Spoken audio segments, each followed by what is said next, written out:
According to the FBI, hate crimes in America targeting Muslims or people who just appear to be Middle Eastern surged in the aftermath of 9/11. Since 9/11, if you are an Arab American or Muslim American and you go to an airport, you're automatically profiled. Numerous thousands of Muslim Americans were rounded up and detained without due process.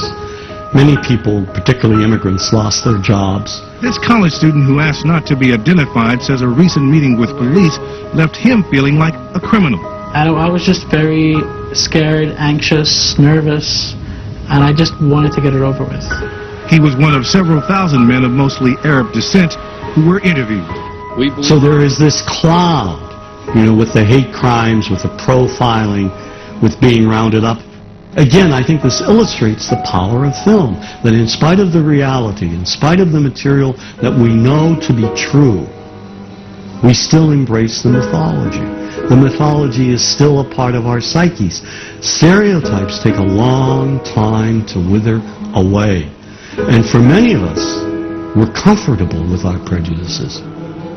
We don't want to change. We've grown accustomed to this face. When we think of Arabs, what do we see? What images come to mind? Do we see actual people? People who, despite real cultural or geographical differences, do pretty much the same things that we do. When we think of Arab women, what images come to mind? Do we see women who laugh and play and who adore their children? Women who work in the home as well as outside?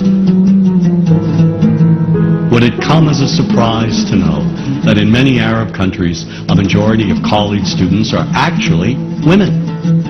What's our immediate image of Arab men? Do we see loving fathers? Men who want to provide for their families? What about Arab teenagers? Do we see them the way you would think about teenagers in other parts of the world? Then there's religion in the Arab world. Do we see it as all-encompassing, dominating everything else? Do we know that even though faith plays a huge role in the Arab world, just as it does here in the United States, that it's also true that much of the Arab world is quite secular? When we think of Arabs and religion, does Christianity come to mind? Do we remember that there are over 20 million Christians in the region who have lived side by side in harmony with Muslims for centuries? To their credit, some filmmakers have shown Arabs and American Arabs in all their complexities. And an excellent way to shatter a stereotype is through laughter, through comedy. So we have comedians. Comedians have done this historically. Black comedians, Jewish comedians.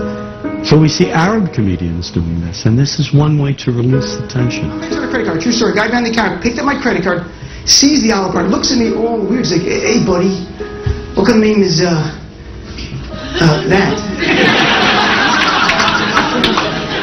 I'm like, well, sir, it's an Arabic name. He goes, yeah, what does this mean? So I'm like, well, translate it to English? It means peaceful, friendly Arab? But he's not happy because, what Arab country is your family from? So I took the most peaceful, popular one that he would like. So I'm like, we're from the same Arab country that Aladdin is from. To his credit, Michael Moore in Fahrenheit 9/11 in the DVD includes a scene with this comedy coming out. My name really is Ahmed, and I can't fly anywhere. All you white people have it easy. You guys get to the airport like an hour, 2 hours before your flight. It takes me a month and a half.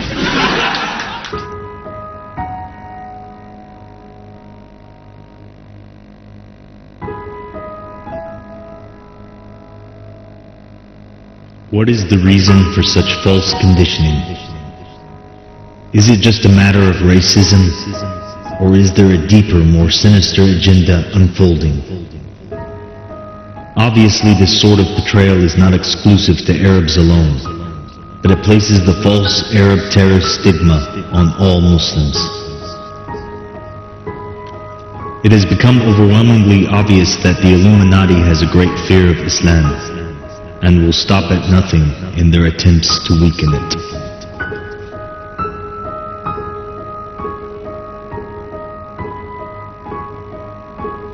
the corporate elite is a very small group of people. They really are. It's not a large group of people, and these people definitely have very powerful agendas, and they're working towards them.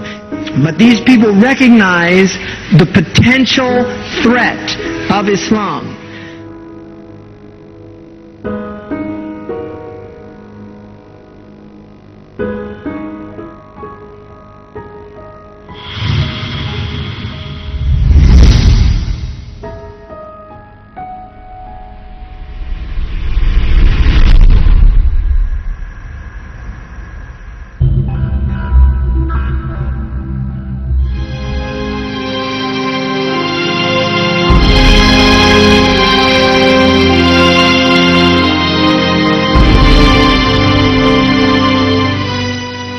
The glorification of the Freemasonic God is not exclusive to music alone. Hollywood, it seems, has become the chosen playing ground for the Illuminati and its separate units, all of which use it to pay tribute to their Lord.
No, he never got the chance.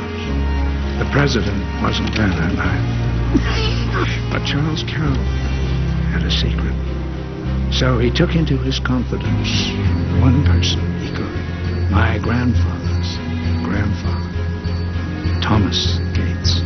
What was the secret? A treasure. A treasure beyond all imagining.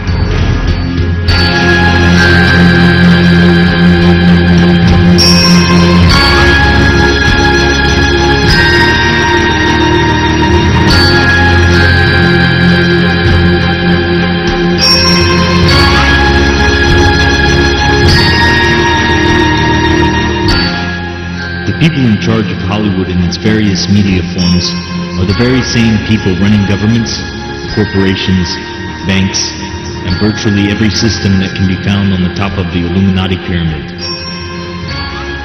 Unsurprisingly, the Illuminati and Zionism go hand in hand, and one cannot be explored without delving into the other.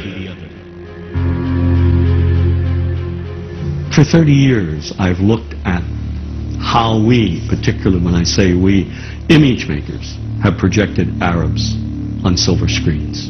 In my latest book, Real Bad Arabs, How Hollywood Vilifies a People, I looked at more than 1,000 films. Films ranging from the earliest, most obscure days of Hollywood to today's biggest blockbuster.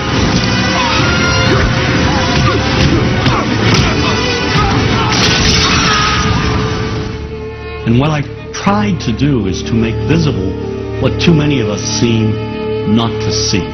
A dangerously consistent pattern of hateful Arab stereotypes. the stereotype has become so widespread that it's become invisible to people. And the reason being is that we've all grown up with these images.